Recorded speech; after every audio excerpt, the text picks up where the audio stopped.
Tertúlia. Meu boa tarde aí para todos e todas. Hoje é dia 24 de abril de 2012, terça-feira. O verbete é de número 2275. Ele tem 5 páginas, 44 logias e 17 máximos. Eu destaco aí a divisão do detalhismo, que tem 13 máximos. O tema é coenergização cadenciada. A especialidade é energossomatologia.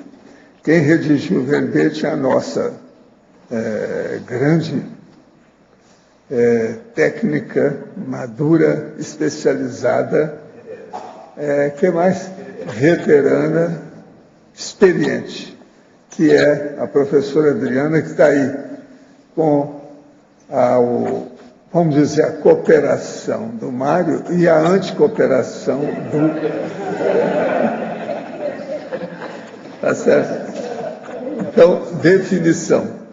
A coenergização cadenciada é o entrosamento técnico intencional, lúcido, da exteriorização de energias conscienciais da consim assistente, com fluxo ritmado da exteriorização energética da consciência amparadora funcional, objetivando a potencialização do atendimento a consciências e subhumanos, além da higienização ambiental. A motivação pelo aperfeiçoamento cosmoético do PEN do Pensene, a fim de aumentar a eficácia assistencial do N. O empenho autoconsciente para o entrosamento interdimensional assistencialmente prolífico. A função da TENEPS na aprendizagem da coatuação energossomática. O papel da didática parapsíquica no treino da coenergização sincronizada. A utilização didática da movimentação cadenciada dos braços. A metáfora do ato de pular corda, auxiliando o entendimento do autoencaixe na regularidade rítmica da energização do para-assistente. O exercício da atuação dividida, ao se exteriorizar as próprias energias e, ao mesmo tempo, perceber os aportes energéticos do amparador extrafísico. A sucessão regular de exteriorizações energéticas ritmadas. A intensificação da exteriorização quando da consecução no devido compasso extrafísico. A formação de campo energético interassistencial. O atendimento às demandas multidimensionais de auxílio às carências energéticas de consciência e subhumanos. Agora, nós temos aqui, na argumentologia, o tópico sobre os facilitadores, que são 4 veículos de manifestação consciencial e as condições facilitadoras do entrosamento da consim com a consciência amparadora e as respectivas ações prévias predisponentes. Na remissiologia dos 15 itens, nós destacamos autodiscernimento energético, campo energético, Dimené, energosfera pessoal e qualificação das energias conscienciais. Frase enfática. A prática da coenergização cadenciada elucida quanto ao valor evolutivo da autopredisposição holossomática para a atuação interdimensional em conjunto com as consciências amparadoras. Você já realizou a técnica da coenergização cadenciada? Na escala de 1 a 5, como analisa o alto desempenho na parceria energizadora? A bibliografia específica tem 4 fontes. Agora, a mega análise aqui com João Paulo, são 20 itens. Transmissão, intensificação, doação, coatuação, sincronização, paraconexão. Energopensenidade, interatividade, afinidade. Ritmo, parceria, sinergia. Entrosamento, heterodesassédio, energossomatologia, amparologia, interdimensiologia, tenepsologia, parafenomenologia e interassistenciologia. Agora, o verbete do dicionário hoje é sobre a semiconsciexologia.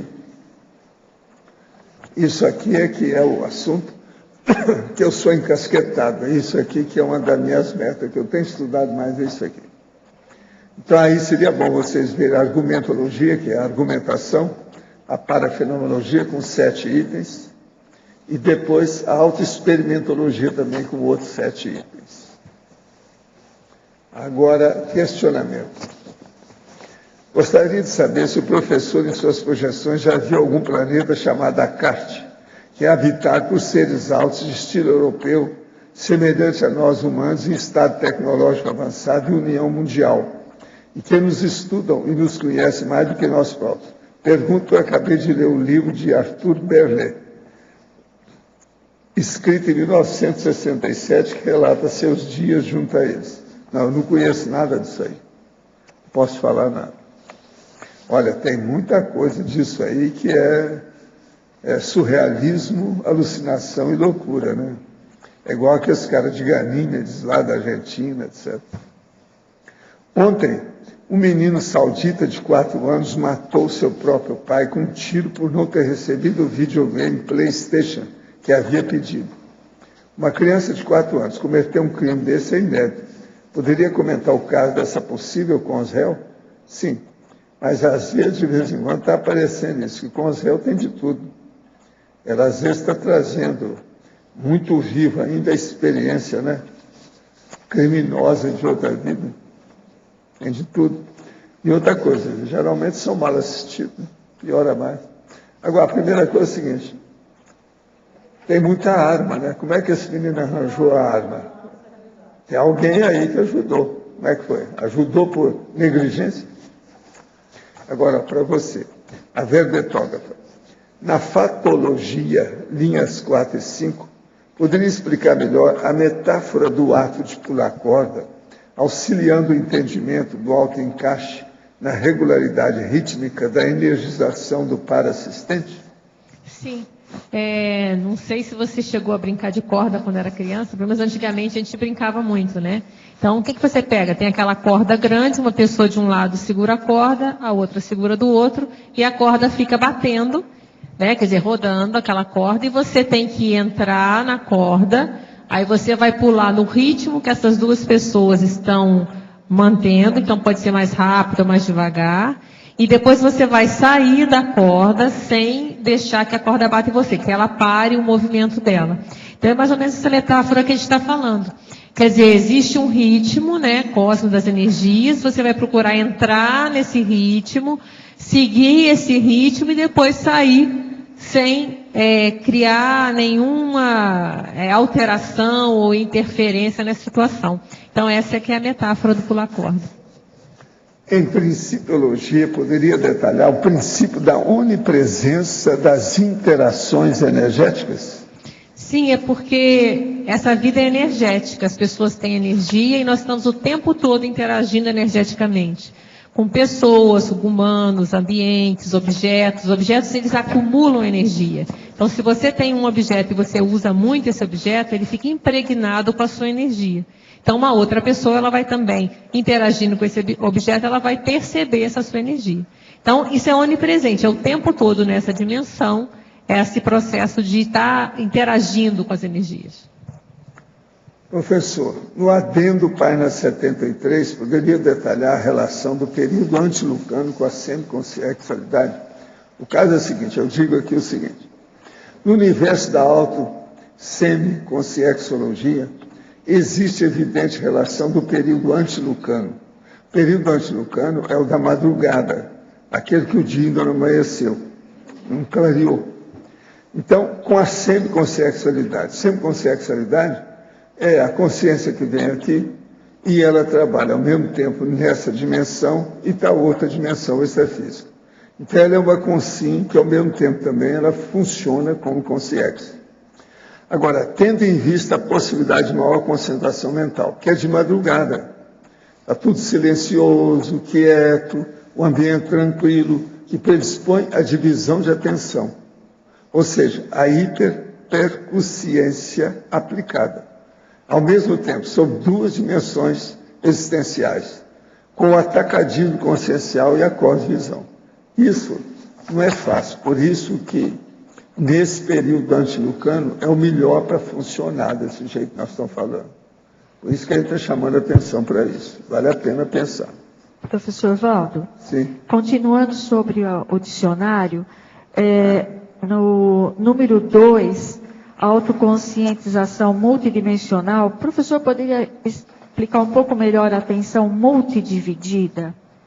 A atenção, você está falando, autoconscientização multidimensional, atenção multidividida? O problema todo aí é a pessoa se acostumar a fixar o megafoco em alguma coisa o tempo todo, quando ela está estudando, pesquisando, lendo, quando ela está atenta a alguma coisa. Agora, com o passar do tempo, se ela conseguir obter o hábito de fixar bem a concentração mental dela e a atenção, ela pode começar a ver a lateralidade. Aí vem os lateropensenes. Ela começa a ver, então, a parte lateral, a side, como dizem em inglês lá de vocês. Então, o processo, com o passar do tempo, ela pode ver três coisas simultaneamente e acompanhar as três coisas, o desenvolvimento daquilo ao mesmo tempo. Isso é que é a coisa mais séria. Agora, a autoconscientização multidimensional, ela tem que chegar a esse nível. Então, a pessoa mantém uma lucidez que transcende a dimensão que ela está. Agora, isso fora do corpo, como consciência, ou quando a pessoa está projetada com muita lucidez, é mais sério ainda e mais expansivo ainda, é maior, é mais sério. Então, a pessoa ela pode perceber várias dimensões simultâneas. Agora, por exemplo, existem condições que parecem isso, mas não são. Por exemplo, a hora que eu falo que eu vi aquela consciência entrar. Então veio a número 1, a número 2, a número 3. E eu percebi as três. E aqueles que chegaram não perceberam. Mas isso não quer dizer que eu estou com muita atenção, não. Aquilo é porque aquela consciência que chegou, ela é mais forte, ela canalizou o processo da inter-relação comigo. Aquilo me ajudou. Então isso tapeia. É lógico, se eu conseguir, estou falando aqui o tempo todo, expondo uma coisa, e eu vi as três pessoas chegarem, e eu vi detalhes disso, houve divisão de atenção minha, muito séria, eu sei. Mas não é, eu não estou com essa bola cheia. Porque a hora que chegou, o primeiro entrou em contato comigo, o segundo entrou, o terceiro entrou. E aquela energia deles é diferente. Agora, a minha diferença é que eles me acessaram, eles tiveram a interconexão comigo, mas não entre eles. Então, o primeiro não viu o segundo não viu o terceiro. Agora, isso... E outra coisa, às vezes o amparador que está aqui junto comigo não viu nenhum dos três. Agora, eu, além de ver, eu captei, quer dizer, recebi a recepção da emissão telepática dele para mim, para eu poder falar. Você entendeu, né, a diferença? Então, eu acho que aí a autoconscientização multidimensional precisa de ser esclarecida nesse assunto, porque ele é mais complexo. Entende? Gente, eu recebi aqui o livro Traços de Macau, que é uma beleza, em matéria de traço feito, sabe, com papel e pena só, que é do nosso amigo lá, Fernando Fernandes Macau, que é aquela antiga possessão que foi de Portugal, que hoje é mais do processo lá da China, e é perto de Hong Kong. Eu conheço lá bem. Agora, aqui, ó, ele fez isso e mandou uma dedicatória para a gente, Macau, no dia 13 de março desse ano. O Rodrigo trouxe isso aí. Agora, é uma beleza os detalhes que ele mostra dos ambientes, os desenhos que ele tem. A perfeição. Agora, desenho mesmo com estilo português, a situação toda lusitana, de alto nível, mas te caiu o queixo. Você que é de Portugal, dá uma olhadela, mas não vai babar em cima do livro, tá? Senão molha o livro, não pode. Agora, gente, eu queria também explicar para vocês duas coisas hoje. A primeira é o seguinte, eu fiz muita ginástica, andei na esteira, olhei meu peso, fiz uma opção de coisa em matéria física. Estou com a corda toda, etc. Até hoje. Agora, eu venho para cá, vou escrever, eu cometi 2 erros. Por quê? Eu estou com aquilo que eu chamo de hiperreflexologia. Meus estímulos estão excitados do ponto de vista físico. Então, se eu não tiver cuidado, isso transcende o cerebelo, ele engole o cérebro. Então, o problema da atenção. Hoje eu posso ter até mais atenção dividida, mas é preciso ter cuidado porque eu posso errar.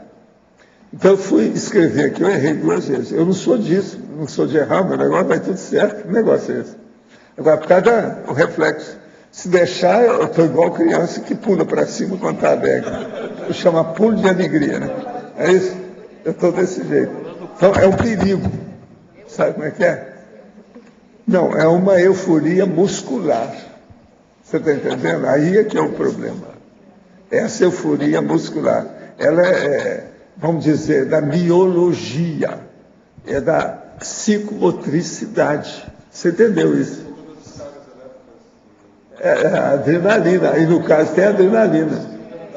Eu estou com a corda toda, entende? Dá uma excitação natural. Agora, por exemplo, você ficar com a os processos nossos assim é uma coisa, isso aí é muscular. Por exemplo, a mega euforização é um processo íntimo, já não é isso. Isso aí é que eu quero que vocês pensem a diferença. Eu raramente entro nessa. Agora, hoje é porque eu estava com a corda toda, eu acho que eu fiz exercício mais. Porque eu tomo banho atlético, faço exercício, faço ginástica e andei na esteira. E a minha esteira não é fácil, porque ela vai aumentando os laps, que negócio, entende? Agora, depois fui tomar banho, que é o banho atlético, a história toda. Fui pesar, eu estou com peso normal. Falei assim, eu estou com a corda toda, posso comer as coisas. O que é? Pega o dedo. Alô, oi, funcionou. Agora, isso que você estava falando do cerebelo tomar conta. Como mexe muscularmente, acaba consequentemente mexendo também com o coração, né, que é um músculo. Mas, o coração não, porque ele funciona independente da sua vontade. Os pulmões funcionam independente da sua vontade. Mas por essa questão de reflexo, da muscular... Ok, mas agora o processo é o reflexo geral que bate aqui na história, principalmente na hora que eu estou escrevendo, é o reflexo do mecanismo da escrita. Entendi. Por exemplo, é o mecanismo da psicografia. Então, por exemplo, uma pessoa que fez muito exercício, ela não deve receber mensagem psicografada, que você gosta ela não está preparada para aquilo. Ela está com excesso. Vai haver estática, vai haver ruído, tem várias coisas para isso. Vai haver infiltração de uma coisa com a outra, não é o ideal. Agora, escuta, com tudo isso, veja,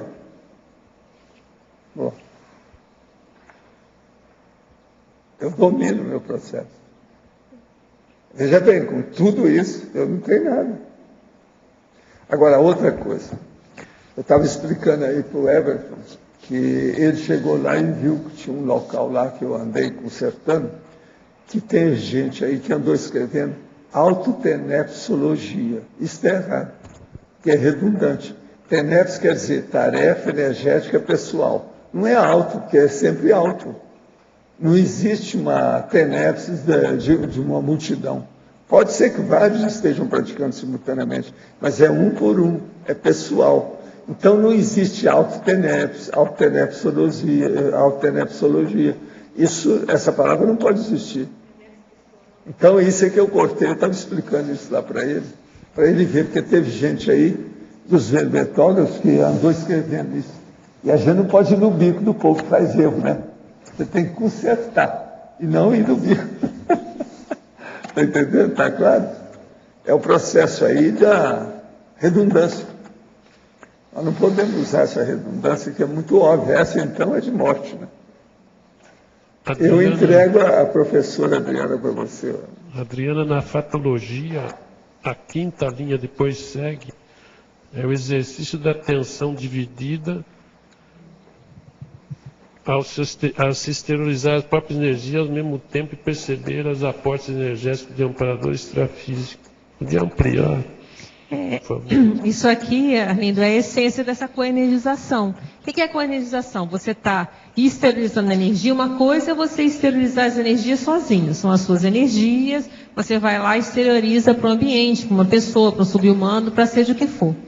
A outra é quando você percebe que é um aporte energético. Então, você se conectou com o amparador, então essa energia, você está passando também a energia do amparador. Então, justamente nessa coenergização, você tem que ter, você tem a atenção dividida, porque ao mesmo tempo que você está atento àquilo que você está fazendo, que é a sua esterilização, você também está percebendo que existe esse aporte energético, que está vindo uma energia que ela passa por você também. Então, por isso que a gente falou da atenção dividida. Existe um foco na energia que vem do amparador e no trabalho que você está efetuando naquele momento. Então, você está mantendo a atenção nas duas coisas. O que acontece? A pessoa fica muitas vezes preocupada só na iniciação que ela está fazendo, ela não se dá conta desse aporte energético. Então, com isso, ela pode dificultar até estar sincronizada, com maior entrosamento, porque ela está fazendo tudo lá sozinha e esquece que o amparador está também. Então, isso dificulta ou pode minimizar essa conexão. E quanto mais ela consegue estar com essa atenção, sabendo que tem um amparador aqui e ela está fazendo o que tem que fazer, isso intensifica. Então, intensifica a conexão e intensifica o aporte energético. Agora, na própria fatologia, a sexta linha, mas agora de baixo para cima. Tá. A tendência ao protagonismo egocêntrico, dificultando a abertura ao trabalho conjunto interdimensional. Isso a gente percebe às vezes nos trabalhos de energia, assim, quando a gente fala até da didática parapsíquica, justamente você fazer exercícios nas dinâmicas ou até em cursos que tem de energia, das pessoas começarem a treinar essa conexão, né, com os amparadores. E a gente vê que a pessoa que é muito mais chegada a um protagonismo, ela quer fazer tudo sozinha, ela não percebe, ela exterioriza a energia dela, ela tem uma certa dificuldade de perceber o aporte do amparador. Então, às vezes, até você pode estar, o EPICOM, ou então até um outro colega, né, energizar, fazer o papel desse amparador, né? Então, ele vai lá e joga a energia dele para que ele passe essa energia. E a pessoa tem muita dificuldade até de perceber a energia do colega que está ali com energia mais densa. Então, a gente vê que muitas vezes, a gente não vai generalizar, mas uma situação que pode estar acontecendo é a pessoa que ela quer fazer sozinha, ela quer ser muito autossuficiente e ela acaba não tendo essa abertura para trabalhar em conjunto. Então, é isso que a gente queria frisar aqui. Porque logo depois a gente coloca, né, a inteligência de admitir ser assistido para aprimorar a própria assistência aos demais.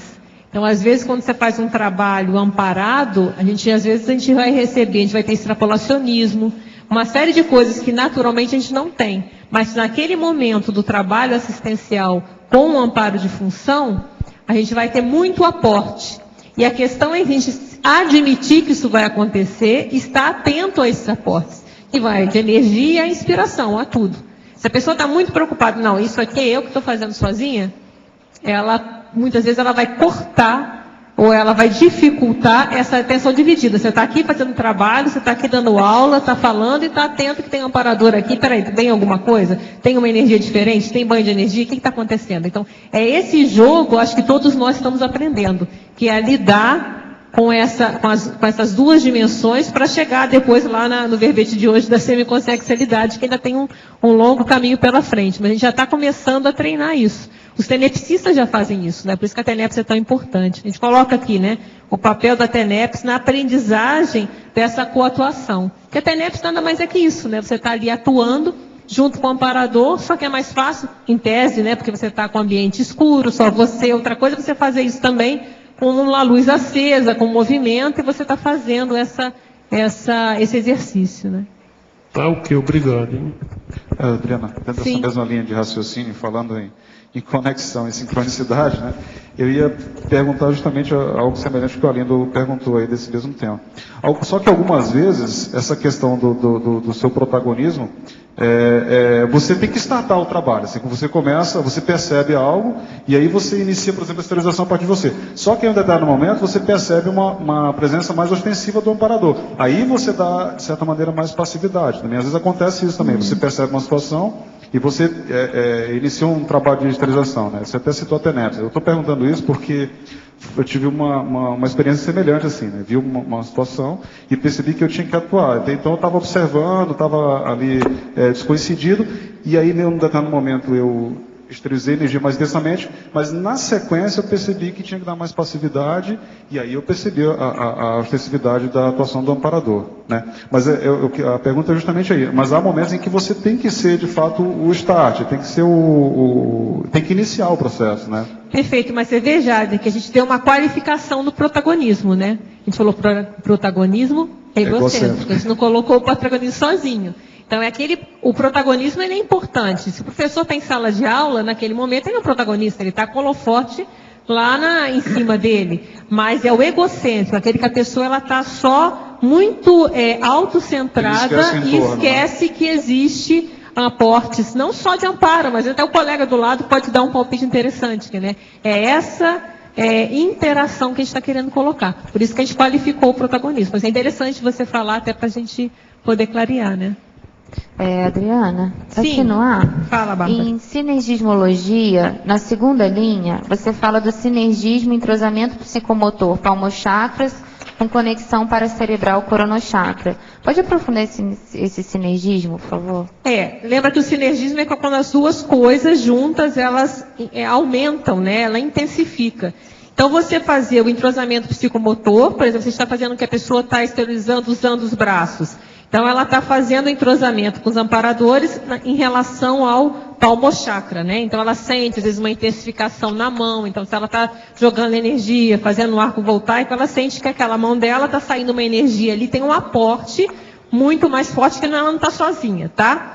Mas com a conexão paracerebral também mais intensa com o coronochakra, isso tudo vai facilitar. Então, às vezes vai surgir uma série de inspirações em conjunto. Então, as duas situações, elas são sinérgicas. Uma ajuda a outra, tá? Entendi, obrigada. Adriana, Rosa, Sim. aqui na página 2, no final, a última linha da parafatologia, gostaria que você comentasse um pouco a motivação para o aperfeiçoamento cosmoético, principalmente, né, objetivando a reurbanização planetária.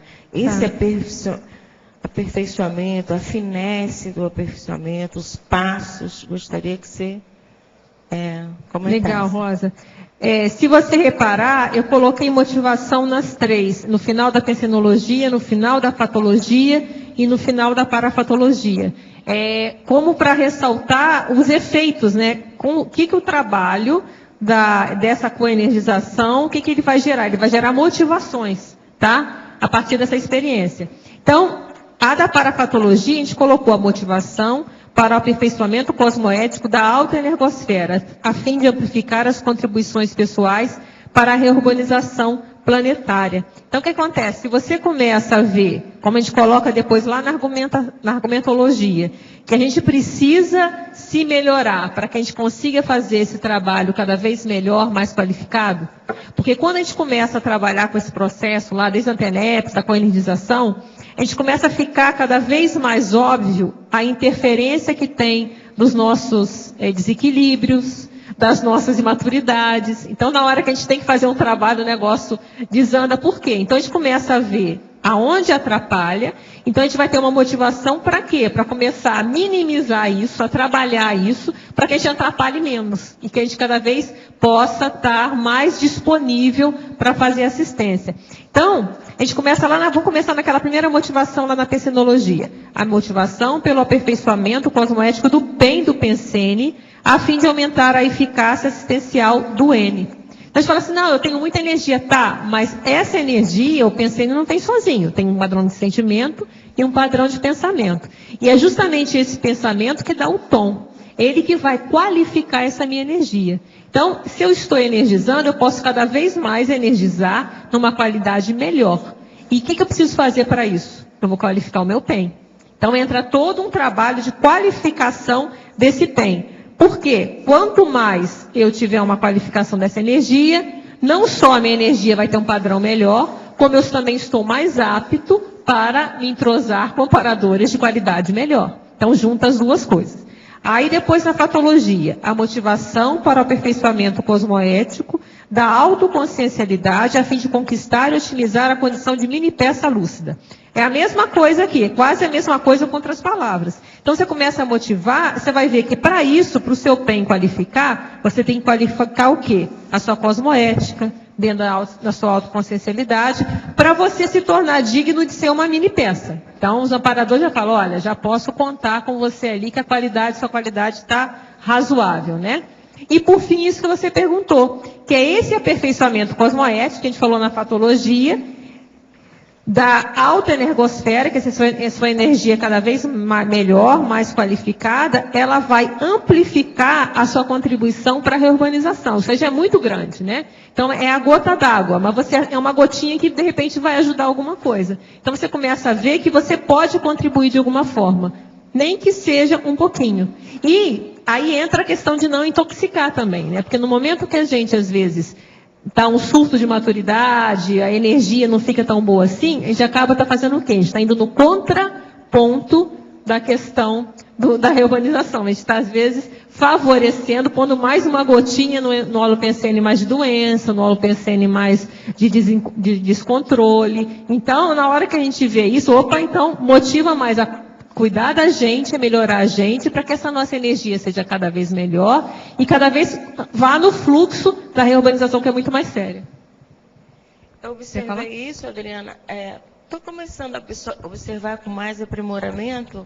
Intensifiquei com a leitura do livro do Rodrigo, no capítulo onde ele fala cosmoética e intencionalidade.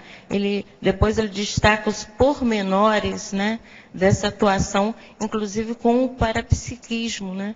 Então, a gente vê que é muito mais assim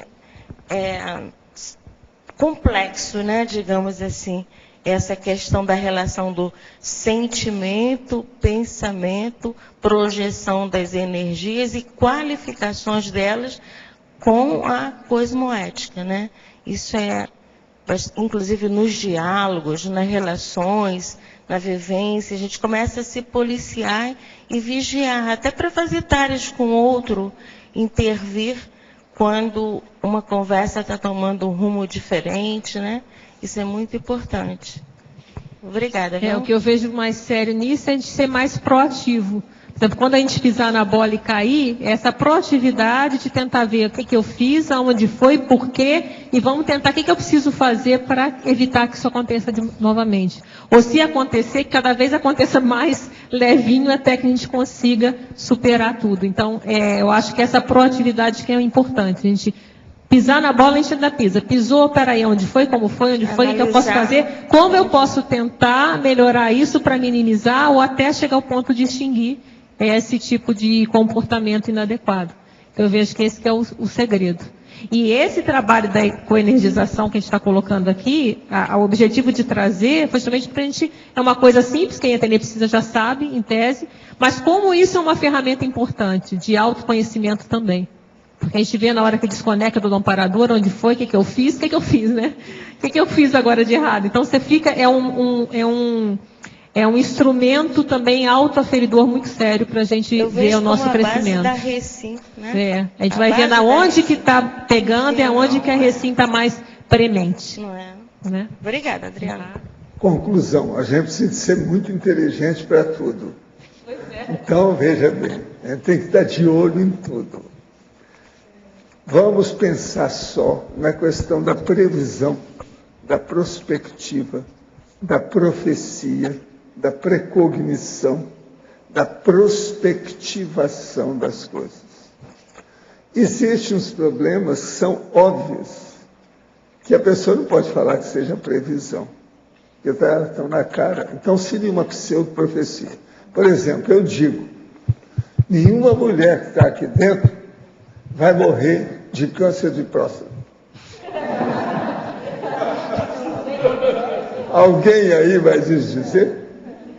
Nessa vida que eu estou falando, nesse corpo. Agora, outra coisa. Nenhum homem que está aqui vai morrer de eclâmpsia.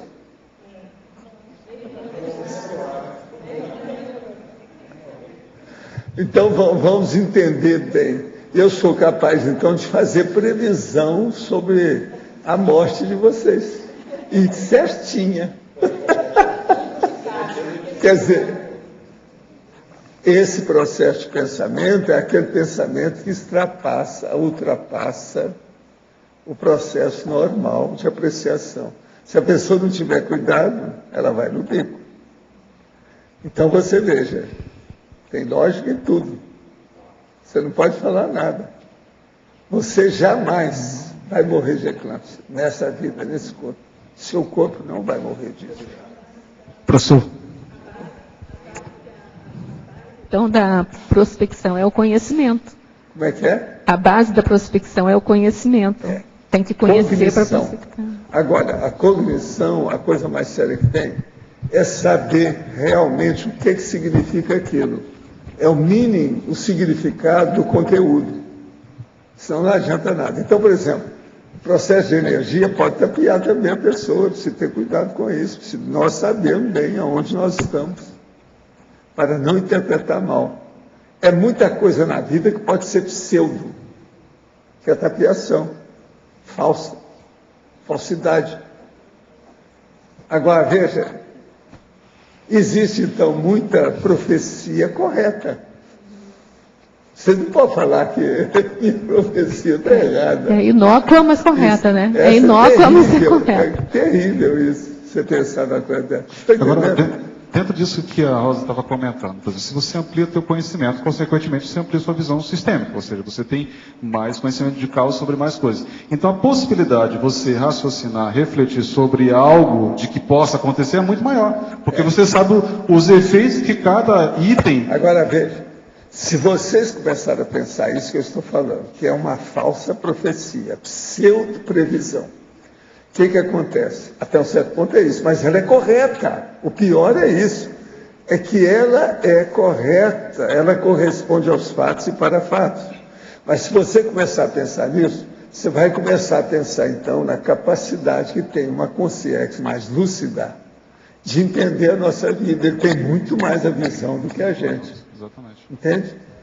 Então, a gente tem que abrir o olho nisso. Então, por isso que, por exemplo, você consegue desenvolver o parapsiquismo a partir do momento que você começa, de fato, a atentar os detalhes, porque você começa a conhecer mais sobre aquele Então, por objeto, exemplo, sobre a aquela pessoa que condição. despreza o detalhe, se não tiver cuidado, ela vai no bico disso. A gente fala assim, quer dizer que não tem chance. Você está entendendo? É uma loucura, né? Mas veja, contra fato, um argumento. Essas coisas todas existem. O processo está aí. Nós não podemos brigar com esses fatos. O que eu quero é clarear isso aí para vocês começar a pensar em parapsiquismo, nas energias, que é o assunto de hoje aqui, ó. A coenergização cadenciada. Professor Valdo, página 73 do dicionário, o item 4, quando o senhor fala do monólogo psicofônico, ele é uma raridade, pode... Por exemplo, no nível que nós nos encontramos... Ele... Não, é raridade porque a turma, por exemplo, que mexe com mediunidade, não pensa nisso. Eles acham quase que isso é impossível. E outra coisa, eles não querem que o encarnado saia do corpo e fique consciente para estar falando com o outro. Porque eles gostam de chamar atenção para o espírito desencarnado. O encarnado não tem valor nenhum. De modo geral, é isso. Agora, veja, o monólogo psicofônico, ele clareia uma série de fenômenos. Agora, é muita gente no espiritismo que não quer saber disso. Acha que isso não pode, que não deve nem falar nesse assunto. Tabu. Professor, porque comigo, eu acho, não sei se eu vou relatar o fato, o senhor que vai dizer que se foi ou não. Uns 3 anos atrás, logo que eu, assim, estava recente em Foz, né, e aluguei uma casa num local perigoso, próximo a uma favela. Eu vim no lado contrário e não vi o outro lado. Então, eu me acordei assustada, eu falando com uma voz que era assim, parecia um pouco mais rouca do que a minha, mas eu tinha toda assim a clareza que era eu falando comigo, que eu devia o mais urgente possível me mudar daquele local, que eu estava sendo... Isso pode ter sido o amparador que está falando através para você, porque ele deve ter tido dificuldade de falar com você quando você estava desconcedida. Sei. Essas coisas ocorrem. Agora, veja, isso ocorreu na hipnopompia, né? Na hora que você estava acordando. Eu estava consciente. Típico. Esse aí é o monólogo mais comum que tem, monólogo psicofônico. Então, depois nunca mais tive, mas foi assim, um momento crucial, mas né? isso é a mensagem do amparador para você. Isso é monólogo. Foi de monólogo. Pobre, mas é. Pois é. É de pobre. O início, mas também nem de favelada, pobre. mas é. Mas nem desse nível eu não tive mais, professor. É de quem está começando. Mas obrigada. Isso é monólogo. Professor. Agora, na hipnopompia, a coisa mais característica é bem isso. Eu queria que o senhor detalhasse, ampliasse um pouco sobre a Agendex pessoal ativa. Como funciona? Como é mais ou menos que funciona? Na parafenomenologia, Agendex pessoal ativa. É o item 1 do dicionário. Agendex pessoal. O processo todo é o seguinte. Quando você faz muita projeção, ou quando você faz muita assistência, por exemplo, no estilo da OFIEX, você tem que ter uma agenda extrafísica. Isso é inevitável. Mesmo a Consim tem agenda extrafísica, num caso desse. Se você se projeta, se está fora do corpo, você tem uma agenda. Se você tem um OFIEX, você tem uma agenda. Então, a verdadeira Agendex pessoal ativa, quase sempre, uma boa parte do povo que tem por aqui, é por causa da OFIEX, Oficina Extrafísica. Ativa. Sim. E aqui a holopensenologia, para o senhor ampliar um pouco também. Aonde? O adendo aqui, holopensenologia. Adendo. Sim.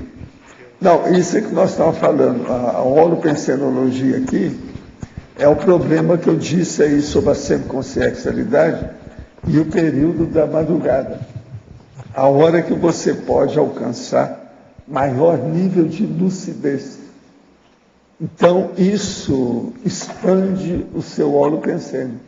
E a sua pensenidade também funciona nisso.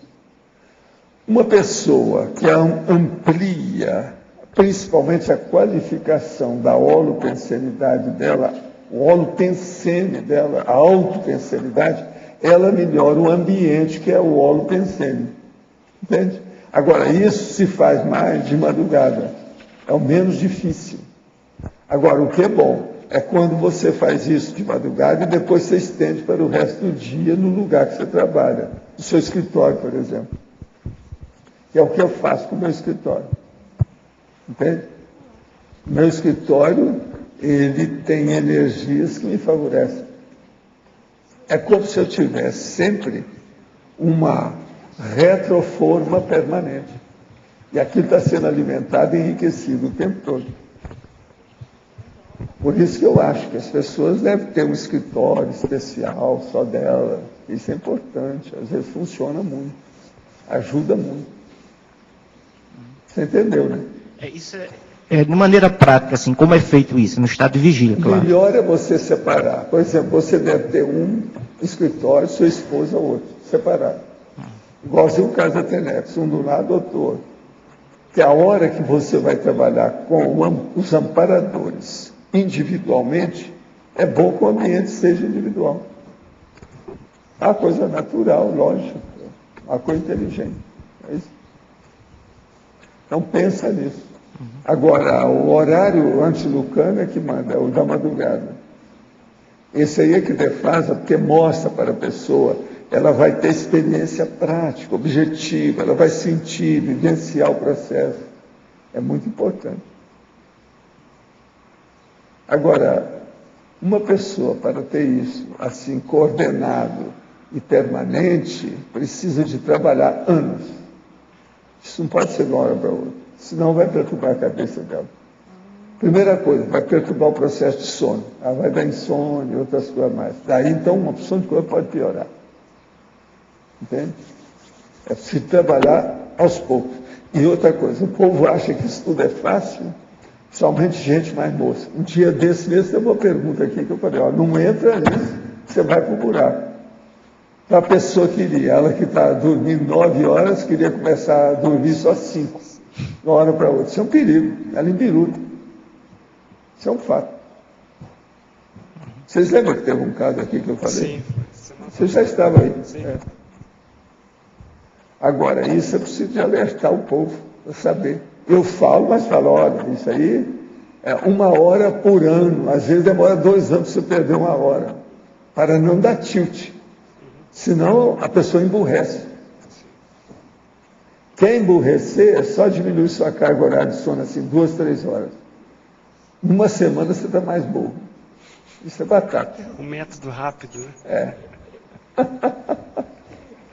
Professor Valdo, aqui no dicionário, voltando à Agendex pessoal, essa Agendex, ela tem um percentual que é determinado pelas consciex, pelos amparadores? Não, as duas coisas. As duas coisas. Primeiro é a própria consciência. Segundo é o maxi-mecanismo. Tá. E assim, em termos de percentual, no nível da semiconsciex, é assim, é 50-50 ou ele vai mais para 2 terços? Depende do nível dela, o nível que a pessoa está lúcida ou não. Entendi. Eu, por exemplo, eu não me considero semiconsciente. Uhum. Tá. Eu tenho vislumbre do negócio, lampejo. Então, eu ainda faço careta para cantar. Sabe aquilo que eu falo? Eu não faço as coisas com o pé nas costas. Você tem que fazer sem sacrifício. Aí é que você dominou o processo. Eu não faço sem sacrifício. Então, eu ainda não domino totalmente. E outra coisa, você tem que dominar todo o âmbito, o universo da condição, o perímetro, a instalação daquilo. Se você não domina, você ainda não é titular. Entendi. Você é pretendente. Certo. Eu sou pretendente a semiconsciente. Então, eu sou um representante, ou se você quiser, candidato, qualquer coisa nesse sentido. Tá certo. Agora, no nível mesmo ali da semiconsciex, a pessoa ela vai ter instâncias que ela sabe exatamente que naquela noite, no extrafísico, vai acontecer não, tal ela trabalho. Não perde a noção, ela tem que ter uma lucidez enorme. Então, a memória dessa pessoa é muito maior do que as outras. Entendi. A minha memória maior talvez seja essa. É aquilo que a Mabel Rico perguntando a respeito das questões do Zéfiro, que é o processo da memória dele. Certo. Que eu não recuperei toda a memória do Zéfiro. Entendi. Entende? Eu ainda não cheguei lá. Que é uma lástima para mim, né? É uma vergonha para mim. Mas eu confesso publicamente. O que eu vou fazer? Não tem jeito, contra fato. Eu não vou dar murro em ponta de faca. Para quê? Certo. Agora, o que eu vejo é o seguinte. A coisa é séria. Eu sou consciente de tudo isso até esse nível de candidato. Isso é uma grande coisa para mim. Eu dou muito valor para essa minha posição. Claro. Não sou besta. Entendeu? Eu sei o valor disso. Então, eu pretendo tirar partido disso cada vez mais. Certo. E assim, quais os fatores mais otimizadores assim, que o senhor viu nesse... Eu acho que é o extrapolacionismo. Extrapolacionismo. Agora, para você chegar no extrapolacionismo, você tem que fazer uma predisposição parapsíquica, energética, cosmoética e, principalmente, pensamento prioritário das coisas. Pensamento prioritário, pensene prioritário. Certo. Vamos entender bem o que é isso. Se a gente consegue isso, é melhor. Uma outra coisa que eu noto é o seguinte, isso eu estou falando na semiconsciexualidade. Na semiconsciexualidade e no processo o teleguiado autocrítico, o problema de extrapolacionismo se torna mais comum, frequente, assíduo. Certo. Entende? É o que eu percebo. E outra coisa, começa a aparecer uma série de fenômenos que eu não está habituado. Tudo você tem que se habituar com aquilo. É igualzinho, por exemplo, quando a pessoa começar com a autofiex, é muita coisa que vai mudar na vida dela. Ela não pode pensar nunca mais como homem ou como mulher apenas. Não existe mais. Ela é outro bicho. Mudou. Agora, por isso que eu acho que out of X não é fácil. Esperticidade, eu acho até que é bem mais fácil do que isso. A gente não pode comparar porque o povo não entende bem isso. Mas, a meu ver, autodisperticidade é uma coisa que pode chegar antes da out of X ativa, para valer. Aquela de titular, aquela de profissional. Entendeu? Eu acho difícil. Porque, vamos e venhamos, out of X é pior do que a projeção. Você acaba com toda essa seriedade da vida humana. Você liquida com isso. E o problema de ressoma e dessoma, você joga no buraco. Porque a hora que você tem aquela noção, você está fazendo assistência, então você está em trabalho, você está fora do seu corpo, está ajudando os outros, igual a consciência, então, tanto faz estar como consim, como consciência, bola, banana para tudo. Acabou a seriedade da vida humana para você. Você agora tem a seriedade da interdimensão. Como é que você vai entender isso? Agora, por exemplo, o autoexacerbo. Pode ser autoexacerbo, mas o cara, ou a moça, ou a mulher, ela está trabalhando só aqui nessa dimensão. Autoexassediado. Não implica o estado. Não implica. Agora, a hora que implica outra dimensão, sai de baixo. Por isso que eu estou escrevendo isso aqui, para vocês começarem a pensar, que é o caminho de vocês. Agora, esse é o meu caminho. Aqui, ó, eu vi falando que tem sempre um verbete que é para vocês. Esse aqui é para mim. Tá certo? Esse aqui é o meu negócio que eu estou encasquetado com isso desde que eu nasci. E outra coisa, eu acho que isso vai para a próxima.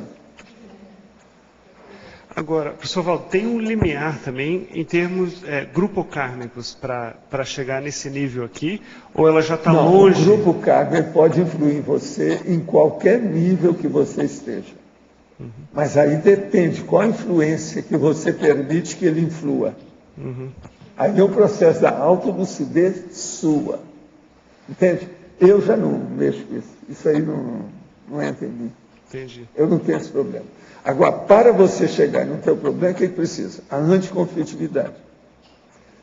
A imperturbabilidade. O processo, por exemplo, ainda hoje eu estava perguntando lá, o meu problema de chorar ou de sentir o negócio. Aquilo que eu estava te falando hoje. O caso de sentir emoção do gato que morreu. Uma coisa, o suicídio da pessoa que estava lá dentro de casa. Isso me afeta, mas eu vejo o nível. Ninguém morre.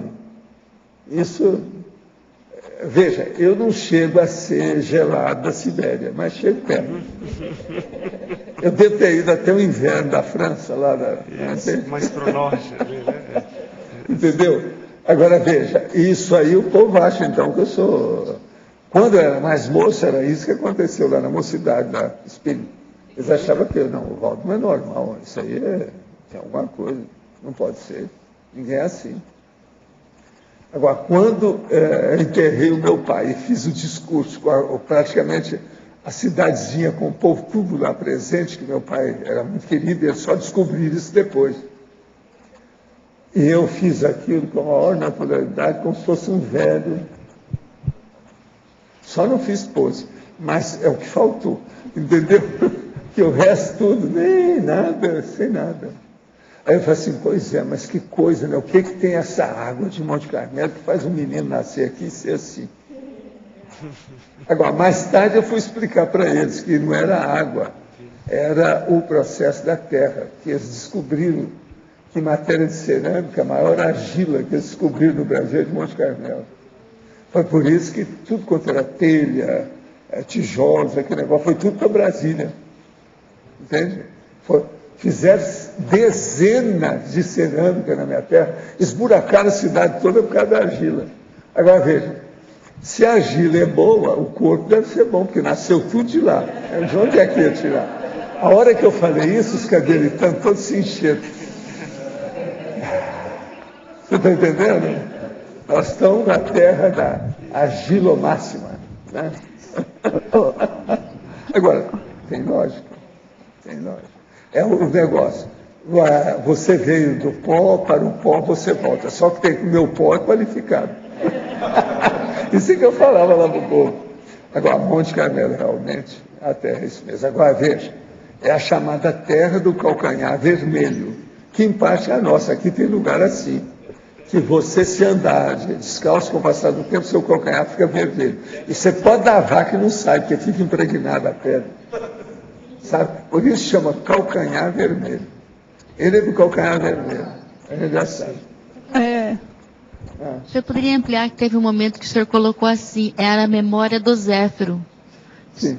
Essa, vamos dizer assim, seria... Não, a memória do Zéfiro que eu falo é a minha memória extrafísica. Eu sei, essa. Que é aquela que lá eu tenho toda a memória integral. Aqui não.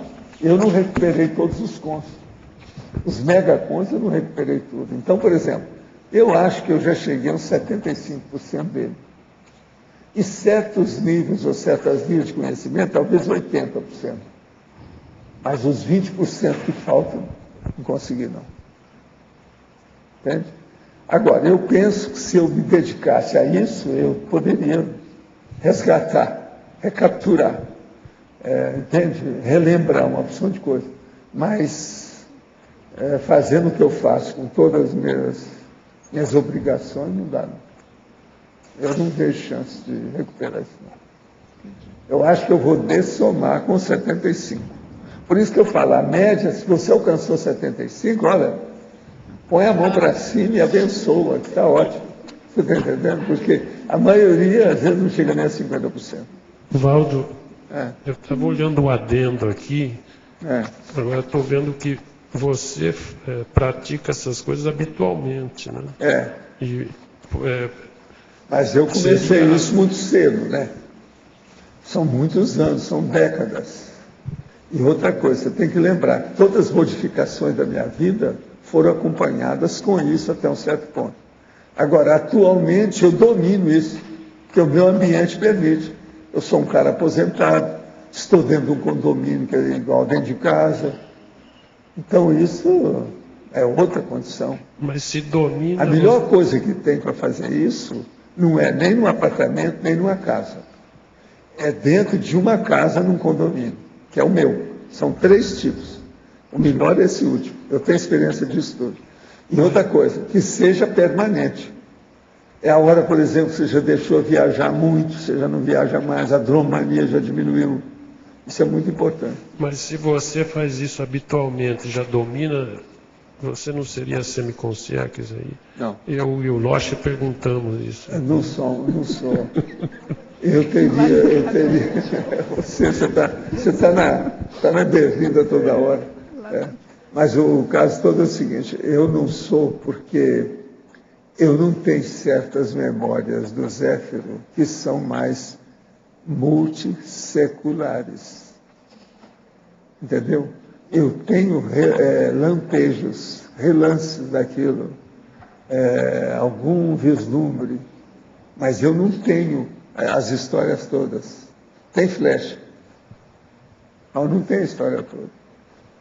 Entende? Eu acho que até se eu tivesse, seria até melhor para eu poder escrever. Agora, mas isso não é questão de tempo? Não, eu acho que é uma série de condições, série de fatores que interferem nisso. Tempo é um deles, é uma das variáveis, mas são dezenas. Não, eu digo assim, nos próximos anos, a tendência não é você cada vez mais... Não, eu não vejo. Aumentar esse percentual? Teria que mudar minha vida toda. Os compromissos que eu tenho hoje, principalmente esses de base parapsíquica, etc., não permitem isso. E outra coisa, eu não procuro isso, porque senão eu vou sair do meu megafoco. É a mini-peça, você age de acordo com a mini-peça. Pois é. Agora, então, para a mini-peça, no nível que eu estou, o 75 já atende. Entendeu? Se eles tivessem necessidade de aumentar, eu teria mais. Agora, por exemplo, vocês teriam que estudar, todo mundo aqui, ó. Como é que vocês estão? Qual o percentual seu? Cada um aqui teria que ver isso.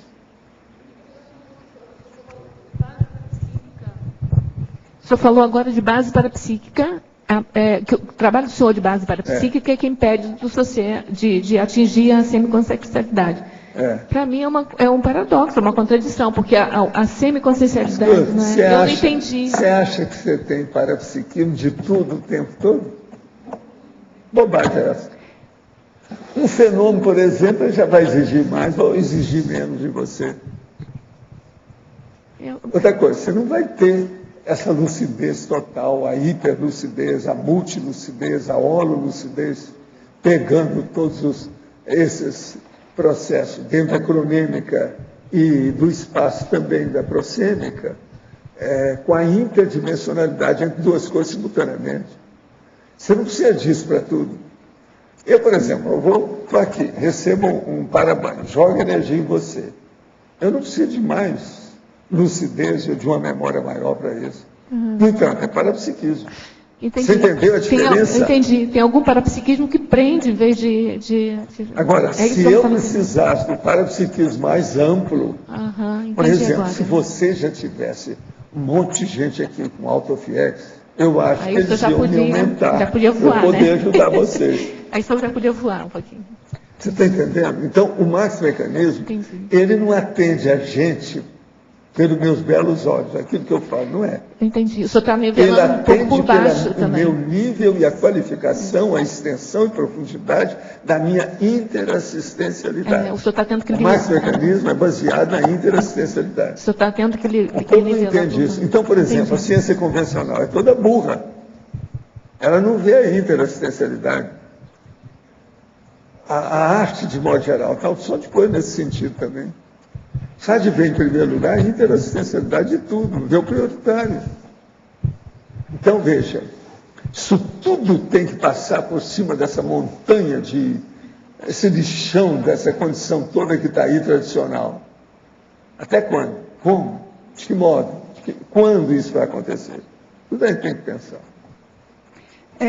Eu queria que, por favor, você falasse um pouco mais sobre a imperturbabilidade, no nível que você colocou, mais acima do sobrepairamento, uma imperturbabilidade acima do que você colocou no sobrepairamento, no verbete?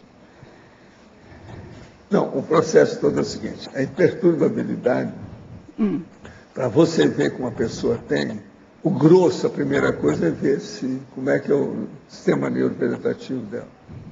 Se ela está tranquila, já começa a ter, já é o primeiro passo. Agora, a coisa mais séria não é isso.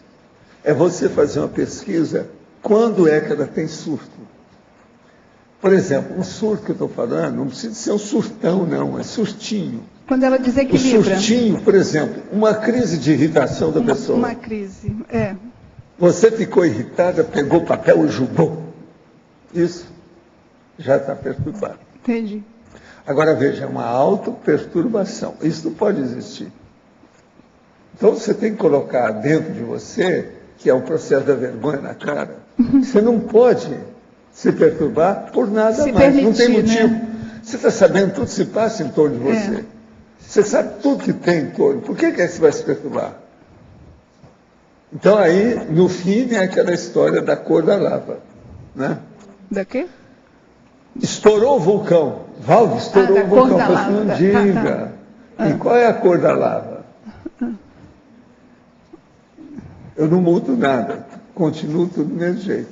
Então, eu já devia ter uma previsão que aquele vulcão ia explodir. Né? Alguma coisa. A minha imperturbabilidade, eu devia ter chegado àquele nível, para ele não me perturbar. Você entende? Entendi. Agora, por exemplo, a perturbação que eu estou falando é a hora que ela muda o seu modo de ser, o seu equilíbrio. O quanto ela te afeta. Há um desequilíbrio. A situação te afeta. Perturbou a equilibriologia. Agora, veja, o sobreparamento ainda é pouco. Eu percebi que ele havia uma diferença. O sobreparamento vem antes. Eu percebi. Agora, a imperturbabilidade, ela vem depois. Agora, por exemplo, a serenologia vem depois da imperturbabilidade. É consequência. Agora, para isso, a gente tem que entrar na semiconsciencialidade. Entrar no processo da assistenciologia, começar a entender os outros. Então, por exemplo, eu não fico perturbado a respeito da pessoa que morreu, ou outro que aconteceu um acidente, o negócio todo, porque eu entendo aquilo, eu vejo as possibilidades. Isso já é evoluciologia. Vocês estão entendendo? A hora que você entendeu e não se perturbou, já é evoluciologia. Mas não é evoluciologia que você é evoluída, não é isso. É evoluciologia que você já está compreendendo o mecanismo da evolução. É aquilo que eu chamo de inteligência evolutiva. E é. Você entendeu a diferença? Entendi, muito bom. Agora veja, ó, tem uma gradação muito clara, óbvia, lógica, racional nisso aí. Agora, eu tenho me batido muito desde que eu falei para a Kátia, ó, isso faz uns 3 anos já, que eu falei, ó, eu vou falar umas coisas agora mais sérias para aquele nível que precisa. Porque quando eu falava em corruptibilidade, o povo ria de mim. No início do Instituto foi isso. Eu passei por isso. Ficar com aquela cara de tacho, todo mundo rindo para mim. Eu falei, assiste, como é que eu vou fazer com meu auditório, essa minha audiência? Esse meu povo, aqui, meu povo. Pior é esse aqui, é o meu povo. Você entendeu isso? Entendi. Meu povo é o seu povo. Ó, dedão no seu nariz, ó. Dedo. Entendi. O negócio é sério. Entendi. Muito obrigada. Você entendeu a diferença? Entendi, com certeza. Agora, coloca isso dentro do processo da escala evolutiva das consciências. Você vai encaixar tudo direitinho com aqueles níveis. É. Entende? As etapas do processo do progresso consciencial. É as etapas. O problema é pegar direitinho cada um. Muito bom. Obrigada. Adriana, na letra B. Na patologia, ali na 8ª linha, no meio do texto, você fala da percepção de interferências e bloqueios nas transmissões energéticas geradas pelos devaneios. Você pode falar um pouco mais desses devaneios e causas e consequências além dessas interferências aqui? Olha, a gente está falando da questão da sustentação lúcida para a conexão. Né? Então, ela começa com a pacificação mental e logo depois, é mais ou menos o que a gente tinha tido antes, de você perceber aquilo que interfere ou que vai atrapalhar esse seu contato com os amparadores. E o devaneio é uma grande situação. Então, a causa do devaneio aí vai no infinito. Aí tem que estudar cada pessoa, ver por que ela está devaneando. A questão é, as consequências, a gente vê que, no mínimo, vai minimizar, só se você pode verificar isso na TENEPS, você está fazendo TENEPS. Aí, de repente, começa a devanear muito, muitas vezes vai intensificar, ou vai minimizar aquela questão, e pode chegar até o ponto de cortar mesmo. Daqui a pouco você vê que é todo mundo, vai todo mundo embora, virar as costas e foi embora. Então, o que a gente coloca em outro lugar, que eu não sei onde, não sei se é na efeitologia, é a questão do foco no presente, né? Eu vejo que nesse processo da energia, pelo menos na minha experiência, é importante você estar ligado naquilo que está acontecendo agora. Se você ficar pensando para trás e pensando para frente, é meio complicado. Agora, tem uma ressalva, vamos supor, no meio da TENEPS, no exemplo de TENEPS, vem a inspiração, começa a lembrar de alguma coisa, e aí eu deixo. Porque muitas vezes é daquele contexto que está sendo feita assistência. Então não é para ser radical. Não posso pensar em nada. Estou falando de devaneio criado por você. Você está lá na TENEPS e começa a lembrar, eu vou sair daqui, eu tenho que fazer isso, tenho que fazer aquilo, não sei o que. Então você acabou direcionando. Agora, existe o processo de surgir ideias, que eu vejo na minha experiência, que é diferente disso. Então, às vezes, vem ideias de alguma situação e aquilo vai passando na sua cabeça. E para mim, pelo menos eu começo a diferenciar uma coisa da outra. Quando eu estou fugindo, às vezes, do problema, eu estou pensando em outra coisa, de quando aquilo está direcionado pela inspiração dos amparadores. Então, cada vez mais eu estou procurando ficar mais atenta a essa diferenciação. E aí eu não consideraria que não é bem um devaneio. Na verdade, é um processo de você estar evocando determinada situação até para poder ajudar. E essa lembrança que vai vindo, a ideia que vai vindo, aí você vai deixando e ver as consequências, aí eu vou fazendo, no meu caso, vou falar como é que eu vejo. Tá. Eu vou verificando como é que está a intensificação. De repente, só de lembrar daquilo, intensifica o processo de energia. Às vezes a energia fica mais forte. Então, o opa já é um sinal para mim de que é por aí mesmo. Só que eu não vou direcionando, eu vou deixando a coisa vir mais tranquilamente. Às vezes pode questão de dessoma, alguma coisa assim. Às vezes vai vindo na cabeça aquilo, e eu vou vendo, bem, parou a intensificação de alguma coisa, isso está continuando ou eu cortei tudo? Então, aí entra a questão da atenção dividida. Então, eu estou falando da minha experiência, outras pessoas podem ter experiências diferentes. Tá, entendi. Obrigada. Tá? Sim, oi. Na página 4, em facilitadores, eu achei interessante ali a estrutura de ações prévias. E a minha pergunta na sua experiência, assim, quais seriam, vamos dizer, as 3 ações prévias que você vê como mais assim eficazes para desenvolver esse tipo aqui de habilidade aqui da coenergização cadenciada? Então, aí eu coloquei várias aqui, né?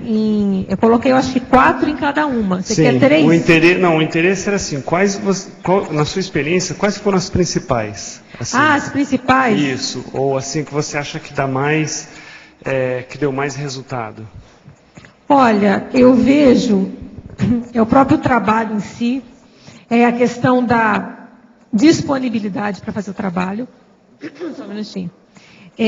A questão da emoção também, é um processo que eu tenho trabalhado, ainda não está no ideal, mas essa questão de você cada vez mais estar tentando dominar a questão do humor, da não irritabilidade, por mais que às vezes ainda a gente pisa na bola, porque eu vejo que isso é que acaba desconectando, mais sério. Então, a questão que eu coloco aqui, né, eu vejo, por exemplo, no caso meu, é a questão, eu diria 3, você está falando, né? Então, vamos lá. Primeiro, a questão do mental soma. Questão do trabalho, tentar manter o trabalho do empenho, tem um verbete, empenho proxolíneo, né? Aquela coisa, o trabalho é mais sério. Então, eu vejo que isso, manter essa rotina de trabalho de mental soma, isso ajuda, que vai ajudar a controlar também a questão da emoção. E o que acontece? Na hora que eu estou fazendo isso também, eu estou aumentando a minha conexão com os amparadores. Se isso que eu estou tentando escrever, o que eu estou estudando, ele vai ajudar mais pessoas, isso vai ter, em tese, vai ter um amparador comigo. Tendo um amparador comigo, isso também vai me facilitar a conexão. Então, isso eu vejo que na minha experiência é muito forte. Segunda, é a questão desse trabalho com as emoções, né? Até a questão da mulher, é difícil lidar com perda, né? Eu tenho lidado com perdas assim, uma certa frequência. Então, como é que eu vou lidando com isso? Às vezes eu não consigo, às vezes eu consigo. Como é que eu estou fazendo isso para tentar minimizar essa dramatização, às vezes, do processo emocional? E a questão da própria questão da energia, né? Você tentar melhorar esse trabalho com as energias, tentar ficar mais atenta à questão energética, atenta à questão E aí entra, não sei se entraria na energossoma, a questão da TENEPS, né?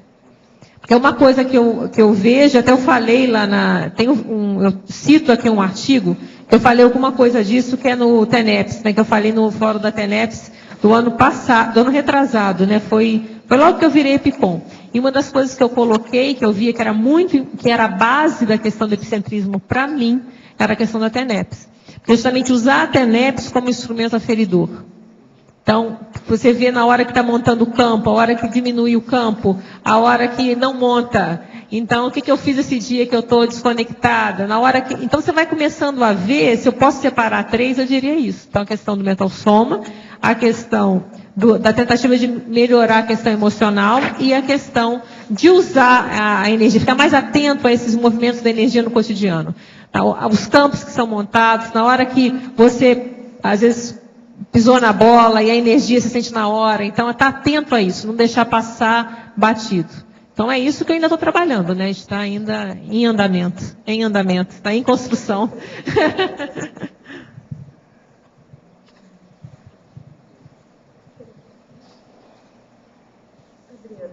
Tá.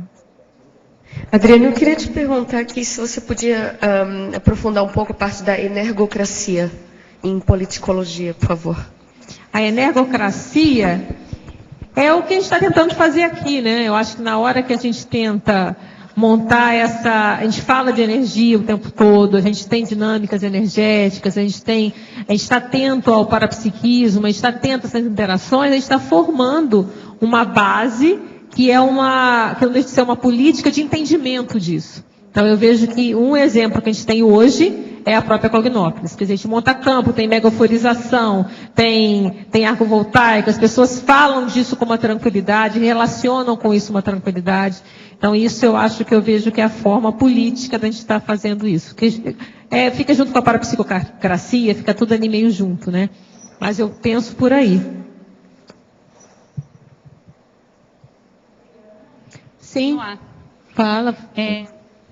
Aqui na fatologia, na quinta linha de baixo para cima, na inteligência de admitir ser assistido para aprimorar a própria assistência aos demais. Eu queria que você fizesse uma relação entre o que você já tinha falado antes em relação à proatividade para evitar novas crises ou novos erros. Então, qual a relação que você vê em a pessoa aceitar ser ajudada, focando até assim uma melhor assistência, e enquanto até ela está na crise, seja por perda ou seja por alguma outra questão? Como você vê isso?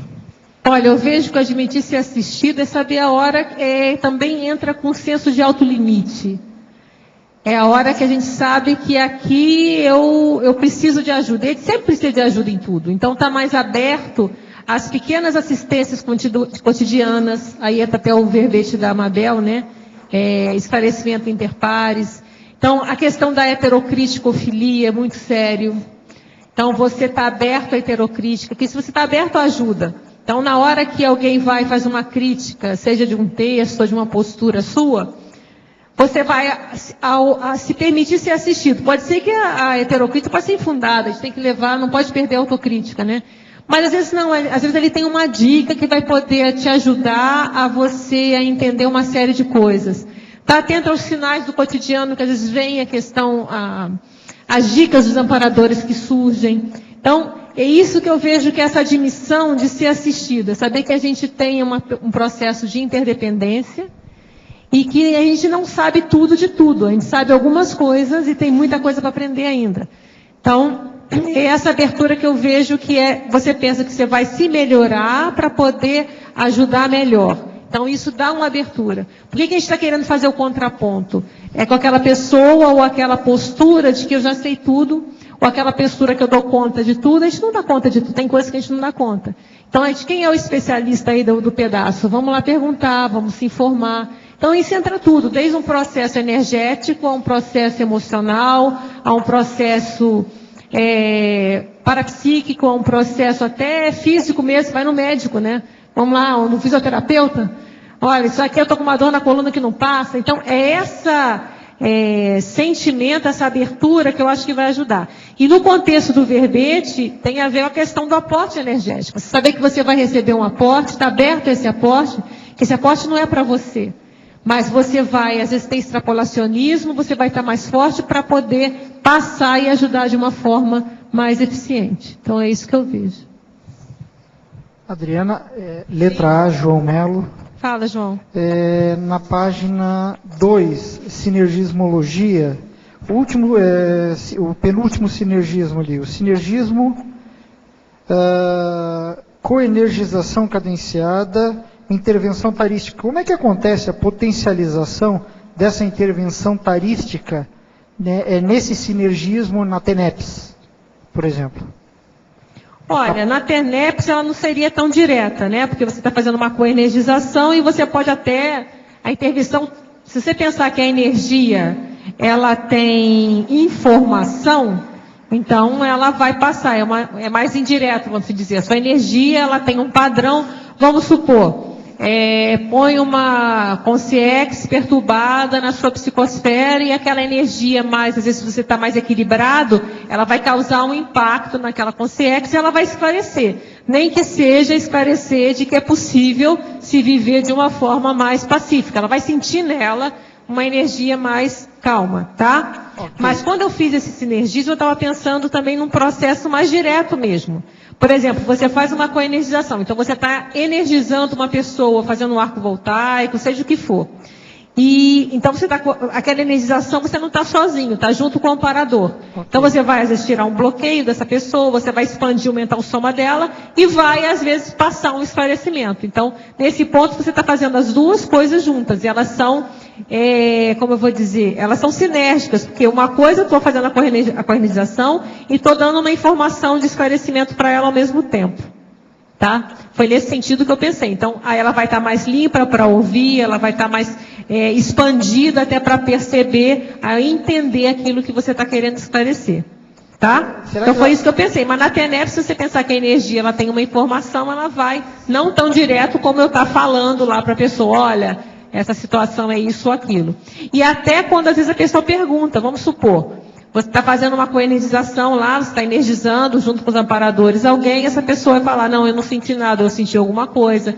Então você também vai poder ajudar a esclarecer, você está com bloqueio aqui, ou você às vezes não está aberto, você se encapsulou, ou então às vezes a pessoa percebeu um monte de coisa, ela fala, não percebi nada. Até a gente fala no verbete, o autocomprovação, né? Que a pessoa percebeu um monte de coisa, não percebi nada, eu percebi um friozinho aqui, não sei o que, estava gelado. Então ela faz uma lista de coisas e a primeira coisa que ela fala é, não percebi nada. Então mostrar que assim é uma postura que ela está fazendo uma autolavagem, um autobloqueio que ela não percebe. Então, por exemplo, um exemplo de esclarecimento. Você esclarecer essa condição para ela, ela já vai ficar mais atenta a esse tipo de postura. Então, alguns exemplos que eu estou dando, João.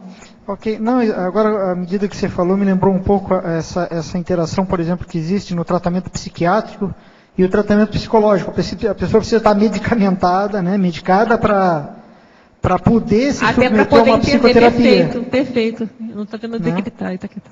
Tá. Ok, obrigado. Nada, João.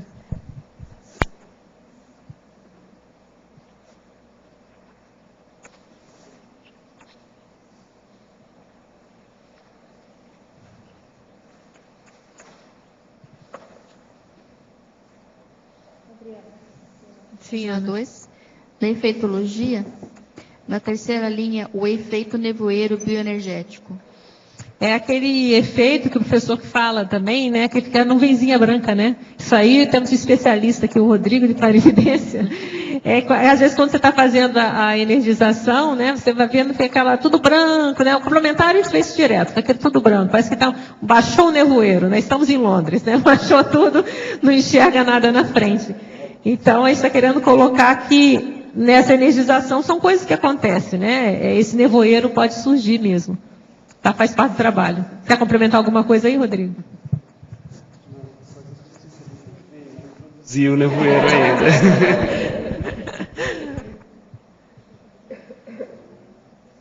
E a gente coloca também o efeito Hooke antes, né? O efeito Hooke energossomático do acoplamento com o amparador. E uma das sensações que dá, de repente o amparador está com você sente que você está mais forte, que você encara qualquer negócio, né? Pode vir qualquer negócio aqui que a gente está junto aqui para trabalhar. Então, acho que é também importante a gente ressaltar isso aí.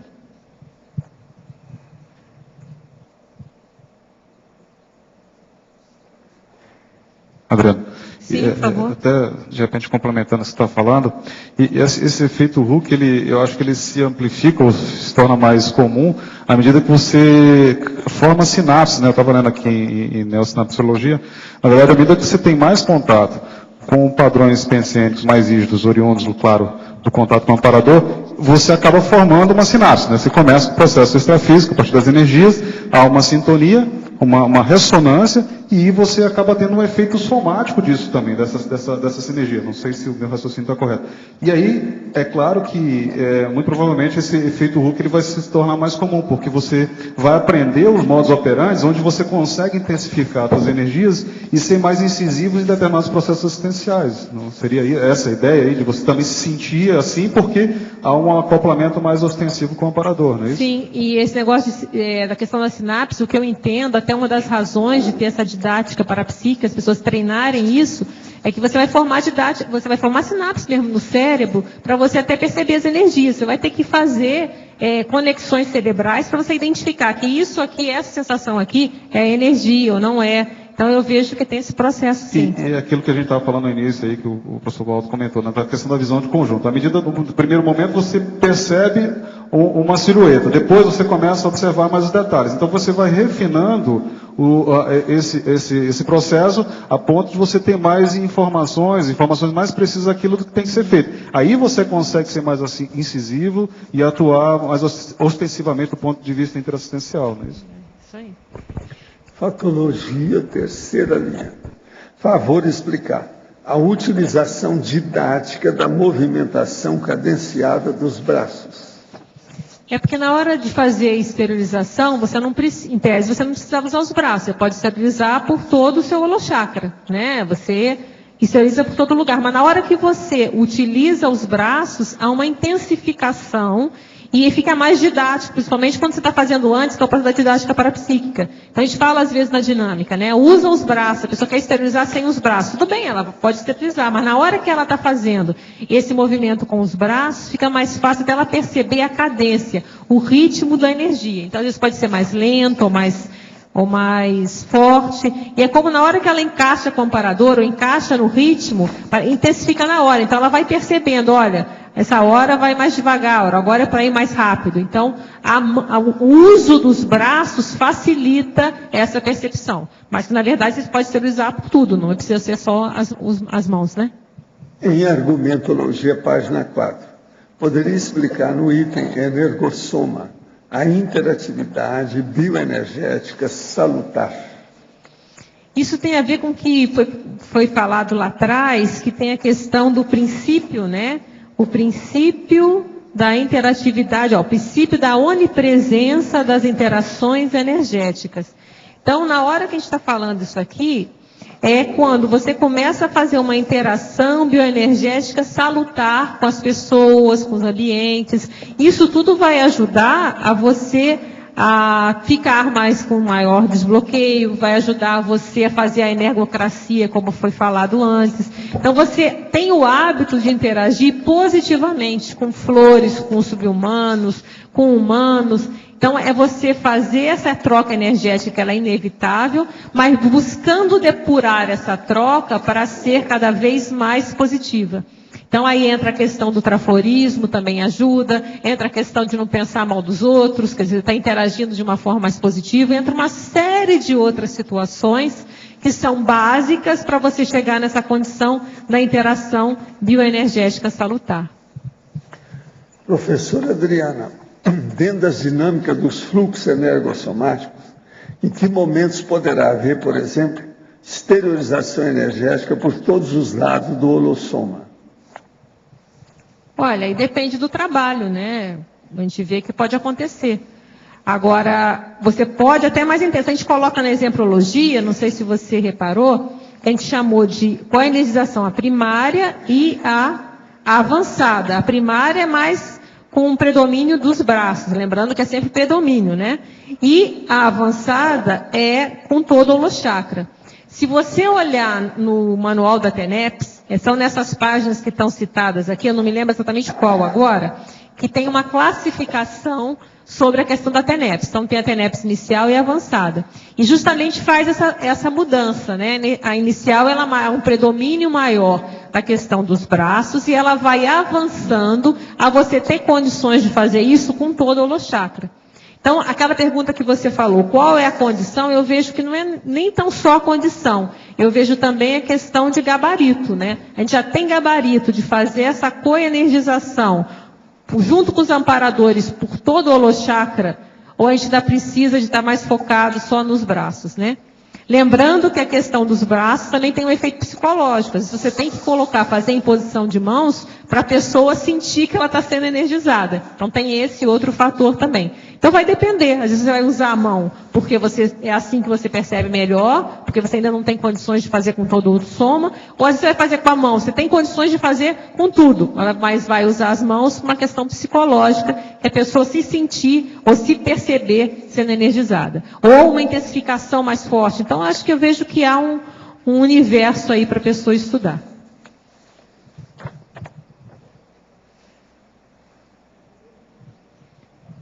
Sim. Adriana? Sim, Marilza. Em legislologia... Sim. Está ouvindo? Tá. Em legislologia, as leis da parafisiologia, eu queria que você falasse a ação da lei da parafisiologia nesse processo. Descrevesse para a gente, por favor. Olha, o objetivo de citar isso aqui tem uma correlação grande com o verbete do professor Max, que foi há 2 dias atrás, né? Então, na hora que você entende as leis da fisiologia humana e as leis da parafisiologia, até para você saber diferenciar na questão parapsíquica das energias, o que é um processo fisiológico do que um processo parapsíquico de uma percepção energética. Então, por isso que eu achei importante citar aqui, que acabou fazendo, né, está bem coerente com o processo do Max, que era justamente ele estava fazendo aquele paralelo, né, entre as percepções que são meramente físicas, orgânicas, daquelas fisiológicas, daquelas que são parapsíquicas. Então, por isso que a gente citou aqui, tá certo? Eu vi também a ligação, que você colocou primeiro a lei da fisiologia humana. Isso. Né? Justamente essa questão que você vem esclarecendo sobre a mecânica corporal, o movimento de todo o soma da energização, como acontece esse transpasse que existe através do soma, né? Exatamente. E aí, isso eu falei um aspecto, mas tem outros, né? Eu falei da questão de diferenciar. Tem o aspecto do limite também, aquela questão, às vezes o professor Valdo fala, né? Vai fazer esterilização lá e fica o organismo recente. Então, tudo isso faz parte desse estudo da interação entre o processo energético da relação física. Muito bom, Verbete, parabéns, viu? A Tânia não está aí, mas ela mandou representante. Eu estou brincando, Marilza, estou brincando. Adriana, assim, o verbete quase que inteiro dá a entender, não sei, que muitas dessas coisas são experiências de você, né? Você podia aprofundar isso? Experiência de quê? Sua. Não é experiência minha, não só minha. Experiência também de a gente verificar nos processos, nos cursos de energia, nas dinâmicas parapsíquicas. A gente vê a partir também dos relatos e do ensino. Uma das coisas que a gente trabalha muito lá na dinâmica, né, da ProEx, junto aqui com o Lost, é justamente isso, as pessoas aperfeiçoarem essa conexão com os amparadores. Então, a pessoa fica mais atenta a essa presença dos amparadores na hora que ela está fazendo alguma abordagem, seja energética ou não. Então, a gente vai lá, como é a dinâmica, a gente frisa muito essa questão das pessoas se perceberem mais, perceberem essa conexão, estarem mais ativas nesse processo. Então, tem a minha experiência sim, mas tem também todos os relatos que a gente vai juntando, né, Lost? Que a gente vai percebendo as dificuldades, as facilidades que as pessoas têm relatado para a gente. Você juntou coisas suas e coisas... Eu sempre procuro fazer isso. Eu sempre procuro ver a minha experiência, que eu tenho em algum tema, e pego dos outros e tento ver se tem alguma coisa em comum aí. Ok, obrigado. Adriana, voltando a isso que você acabou de falar. Sim. Sobre a pessoa estar mais ativa com o amparador. Sim. Eu gostaria que você aprofundasse isso um pouco mais. Essa atividade passiva, qual seria a melhor atitude para a pessoa conseguir essa aproximação maior, melhor, profícua com o amparador técnico? Olha, é o que eu escrevo aqui no Facilitadores, Marilza. Então, o que eu consegui entender dentro das minhas possibilidades foi o que eu selecionei aqui em relação aos 4 veículos de manifestação. Então, eu coloquei, por exemplo, em relação ao soma, o relaxamento físico. Se a pessoa ela fica tensa, ela não está com relaxamento mínimo físico, ela vai ter dificuldade de fazer essa interação. A questão da homeostasia orgânica, o máximo que ela conseguir. Se a pessoa está com dor de barriga ou está com enxaqueca, isso vai dificultar bastante a interação. Não quer dizer que não seja possível, mas vai dificultar. A desintoxicação somática, tá vendo? Então, eu vou colocando uma série de situações que eu vejo que vai ajudar e as ações, os caminhos possíveis para fazer.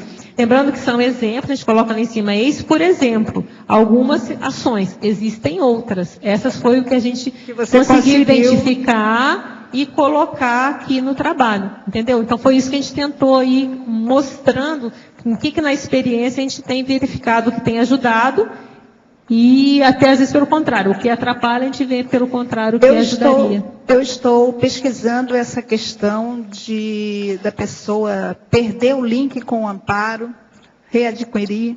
Eu estou fazendo uma pesquisa a esse respeito. É importante isso. Eu estou fazendo um trabalho a esse respeito, por isso que eu fiz a pergunta. Tá bom, obrigada, valeu. Agora, gente, uma coisa que talvez fosse interessante também, quem não está habituado aí com o processo de energia, é pensar na invisibilidade da energia. Por exemplo, as pessoas não se preocupam com o processo da invisibilidade dos gases que nós temos na atmosfera. Por exemplo, você faz isso assim, você nota que tem alguma coisa aqui, no entanto, você não está vendo nada. Agora, o povo reclama porque não está vendo a energia. Não tem motivo, então deve reclamar do oxigênio. Cadê o oxigênio que está respirando? Opa, não é aqui, não. Esse oxigênio aqui não é meu. Não, esse aqui não. Você está entendendo? Então, esse processo da invisibilidade é uma coisa que a pessoa tem que caracterizar e pensar para entender o processo parapsíquico. Então, uma coisa, por exemplo, essa atmosfera, nós podemos falar que ela está vazia. Mas isso é relativo, né? Que ela está preenchida pelos gases, de todo tanto quanto é tipo, é a atmosfera. Agora, você vai falar assim, não, ela é oca. Não, depende, oca de quê? Então, a mesma coisa é o processo da energia. A energia está aí. Então, pensem no oxigênio que você não vê. Então, por exemplo, existe aqueles tubos de oxigênio. Quando precisa, você pode arranjar o oxigênio escolhido, todo arrumadinho, sozinho. Então, veja, a gente pode fazer um tubo de ectoplasma. Está entendendo? O negócio todo. Eu quero que cada um aqui seja um tubo de ectoplasmia. Entendeu, né? O que quer dizer? Então, a gente tem que começar a pensar para, vamos dizer, entender, conviver mais adequadamente com o processo da energia. Saber que a coisa existe. Então, pensem no oxigênio, que isso aí já vai esclarecer bem o problema. Porque a coenergização é toda baseada nisso. É você com alguém, as coisas juntas. O problema todo é esse. Professor Waldo, agora o grande lance disso aí também é o nível de interferência que há nesses padrões de energia que a gente produz, ou seja, da nossa pensanidade, isso repercute no ambiente multidimensional, inclusive fisicamente, né? Não, e agora, tudo que você pensa, você está influindo no ambiente. Agora, isso que você estava falando, assim, a gente às vezes não percebeu ou não dá importância ou dá atenção, valor a isso, né? Porque há uma interferência bastante significativa e às vezes ostensiva que a gente simplesmente não percebe. Aquilo de não dar atenção, que a gente está falando sobre o processo de parapsiquismo, que há uma interferência, por exemplo, aqui a gente está discorrendo sobre isso. Isso cria uma atmosfera que reverbera tanto nas pessoas que estão aqui, como naquelas que estão assistindo, e influenciando até do ponto de vista cerebral, sináptico, porque vai te levar, aquele padrão de energia vai interferir, vai criar um viés ali, vai começar a formar uma sinapse. Pense só, o oxigênio é invisível, sua energia consciencial é invisível, as consciências que estão em torno de você são invisíveis. Tudo isso pode ficar visível. Pensa só nisso. É isso que a gente tem que começar a pensar muito para nos conscientizar dos processos de energia. Então, por exemplo, Mário, você devia de falar isso nas 40 manobras. Expor essa situação. Há o processo invisível e o processo da visibilidade. A gente pode materializar, corporificar essa realidade. Temos que pensar nisso. Para termos mais autolucidez quanto aos parafenômenos. É por aí. Valendo, estou citando muito o livro do Rodrigo, porque no momento eu estou lendo o livro dele. É muito interessante que a linguagem é bem coloquial, bem fácil de ler rapidamente, né? E a gente vai, assim, entronizando conceitos que a gente deixou passar batido e vai refletindo novamente. Então, essa questão da energia, eu fiquei analisando de ontem para hoje o quanto que todos nós temos que nos policiar. Eu sei que isso é falado todo dia, mas a gente banaliza. No pensamento tudo. Pensou, já foi energia. Por isso que ele fala, não pense mal dos outros. Né? Então não é só pensar Não mal, pense é mal de refletir ninguém. também, né? Reflexões Pois é. em tudo, né? Então é muito sério. importante isso. Que a gente não tem Comece consciência não pensando disso. mal do Rodrigo. Quer dizer, tem O livro dele consciência, é muito bom. mas não tem. Isso é muito importante que todos possam, e eu também, né? Tomar conhecimento diariamente, procurar nos O Rodrigo vigiar veio 24 aqui para horas. dar trabalho para vocês. Vocês começarem a estudar o parafenômeno da clarividência. Tá certo. Estudar mais, né, que eu estou falando. Obrigada. Professor, eu participei de um curso há muitos anos, antes de eu conhecer a Conscienciologia, que nós fazíamos uma energização. Era um curso que não era nem de fenômeno, de nada. Era de controle mental, alguma coisa dessa linha. E nós energizávamos águas minerais para separar o oxigênio do hidrogênio e separava, criava umas bolhas internas. A gente experimentava a água, depois ela tinha alterado o sabor também. Era muito interessante isso. Agora, o processo de estudar energia tem muita coisa, né? Eu, por exemplo, uma vez lá em Curitiba, me pediram para ir numa fazenda para mostrar energia no campo, o povo. Eu fui à fazenda, tinha umas 200 pessoas. Então eu levava, vamos sentir a energia da grama, do capim, depois de uma árvore frondosa, depois da água estagnada, depois da água corrente, e por aí foi. Um lugar que tivesse bastante árvore, a gente no meio daquilo. Então eu fui mostrando, passei um dia inteiro mostrando esse processo de energia para o povo. A turma que me pediu. A fazenda era de espíritas, sabe? Queria que a gente visse. Agora, o que é bom é que lá tinha água estagnada e tinha água corrente. Então, eu fui mostrar a diferença de um lugar e do outro. Muita gente sentiu. Agora, demorava, né? A gente tinha que trabalhar, tal, ver o processo da energia, ou sentir. Eu destacava quem é que sentiu, como é que é. A hora que eu vi que a pessoa mudou, a parapsicosfera. Então, tem muitos processos da gente pesquisar um problema da energia. Eu fiz um curso de pós-graduação lá no Rio Grande do Sul, que o professor de psicologia fez uma experiência conosco, vendando os olhos. E fazendo a gente passear no meio de umas árvores, de um bosque. E teve árvores que ela nos puxava, e é como um imã. A gente era levado para determinado lugar, que a árvore dava a impressão que ela era vampira. Umas eram doadoras, outras A energia eram atrai, né? O processo é esse. Quando tem muita, envolve a pessoa e domina. Tem disso. Essas coisas todas realmente ocorrem.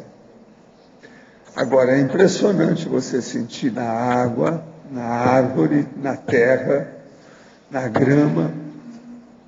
E agora, é assim que a pessoa vai chegar a sentir o processo de objeto. Para ver como é que é. Ver o que está mal energizado e bem energizado. Eu fiz isso muito lá no Centro da Consciência Contínua, lá em casa. Mostrando um objeto. Um que era bem carregado negativo e o outro carregado positivo. Agora, o objeto não podia insinuar se era bom ou ruim. Negócio bem neutro. Aquilo criava um problemão. A pessoa saber. Agora, todos são processos de pesquisa de energia, né? É muita gente que precisa de fazer essas pesquisas. Agora, eu mesmo já falei que eu quero sair aí de noite para a gente ver o processo de energia. Não é no fitolab, é no ambiente todo que ele serve. Né? Todo lado. Porque de noite, aí é o negócio do antilucano. Tá vendo? Se escolher uma noite, vocês vão sentir muito mais energia. É muito engraçado isso. Hein? Pois é. Mas agora a natureza à noite é mais séria ainda. Agora o problema é a pessoa ver a diferença, estabelecer aí os níveis de manifestação. Pois é. Que ela é um cinturão, né, energético. Essa mata que ajuda a ela potencializar. funciona. Ela funciona. E ela é muito fechada. Agora, o povo tem invadido muito ela aí. Tem muita infiltração lá dentro. A gente vê. Né? É. Vamos ver com o tempo, né? O que é que se faz com isso. Agora, na época que a gente quis comprar isso aí, o homem não quis vender. É bacana, né, ele não querer vender, porque, de qualquer maneira, está sendo mantido, que é um pulmão, de qualquer maneira, vegetal, né? Ajuda, né? Podemos falar. Agora, gente, vamos esperar. Esse foi o 23º. Então, vamos ver agora os próximos 200, tá certo? Muito bom. Os nossos comerciais, então, por favor. Obrigada. As pontuações da tertúlia de hoje foram 68 assinaturas no livro de presença, 25 perguntas presenciais, 6 perguntas respondidas online, 28 votos presenciais, 6 votos online. Hoje temos 3 recados. Rodrigo Medeiros, Oficina de Clarividência em Vitória, Bárbara, curso Estado Vibracional, Rosa, programa Verbetografia. Olá, gostaria de convidá-los para o curso em Vitória, no Espírito Santo, no dia 5, e também o lançamento do livro no dia 4. Maiores informações com o pessoal da ARAC. Esse curso está sendo feito em parceria com a IAC Brasil e a ARAC. Então, deixo aí o convite. Dia 4, o curso é um sábado em Vitória. Muito obrigado. A CIP gostaria de convidar vocês para 2 cursos que ocorrerão nesse feriado. Primeiro, o curso Precocidade Parapsíquica, que ocorrerá nos dias 28 e 29 de abril. Para mais informações, entre em contato com o CAEC pelo telefone 3525-2652. E o curso Estado Vibracional, que ocorrerá no dia 1º de maio. E para mais informações, entre em contato com a CIP pelo telefone 2102-1421, a partir das 15 horas. Muito obrigada. Boa tarde a todos. O nosso convite é para o programa Verbetografia EAD Foz. Por que a gente deu esse nome? Porque é o programa no sistema de EAD. As aulas serão disponibilizadas através de vídeos já gravados, durante 12 semanas, e a cada semana a gente vai liberar numa média de 2 horas de aula. No entanto, a parte que a gente tem semanalmente de 2 horas para tirar dúvidas, a gente vai fazer presencialmente. Por isso que esse programa é destinado às pessoas que residem em Foz do Iguaçu, porque durante 3 meses a gente vai se reunir toda quarta-feira de 19h30 às 21h30, para tirar dúvidas, avaliar a produção do inscrito, né, do participante no programa Verbetografia. As inscrições são feitas na recepção do CAEC, e a gente pede aos interessados que façam suas inscrições o mais breve possível. Por quê? Porque a gente precisa já começar o programa Verbetografia com o título aprovado. E esse processo de aprovação de título, ele é um pouco demorado. Então, a gente pede que vocês façam a inscrição antecipada, assim, porque já está chegando, né, o dia, a gente vai começar no dia 16 de maio, daqui a poucos dias. Tá bom? Obrigada, então. O verbete eleito para amanhã é servidor público, especialidade administrativologia. Autora, professora Marlene Roque. Obrigada e boa tarde a todos.